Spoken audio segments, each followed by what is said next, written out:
तपाईको मुखभित्र सानो सानो सेतो घाउहरू देखिएको छ, खाँदा पोल्ने, बोल्दा दुख्ने। हो, यो नै हो एप्थस अल्सर, जसले हामीले मुखभित्रको घाउ या मुखभित्रको खटिरा पनि भन्ने गर्छौं। किन हुन्छ त एप्थस अल्सर? तनाव धेरै हुँदा जस्तो एक्जाम स्ट्रेसहरू, भिटामिन बी वा भिटामिन सी को कमीले गर्दा पनि हुन सक्छ, साथै एलर्जी र पेट बिग्रिदा पनि यो हुन सक्ने सम्भावना छ। यो हुँदा हामीले के गर्ने त? तीखो पिरो खानेकुराहरू कम खानुपर्छ, मुख सफा राख्नुपर्ने हुन्छ र फलफुल र हरियो परियो तरकारीहरू चाहिँ हामीले धेरै खानुपर्ने हुन्छ। याद राख्नुहोस्, यो कुनै क्यान्सर होइन, तर धेरै दिनदेखि तपाईहरुलाई सताइरहेको छ भने अवश्य नै डाक्टरलाई देखाउनु पर्ने हुन्छ। स्वास्थ्य मुख, मिठो मुस्कान, यही हो हाम्रो स्वास्थ्यको शक्ति।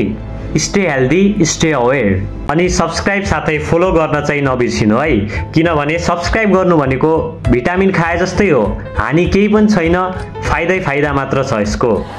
धन्यवाद।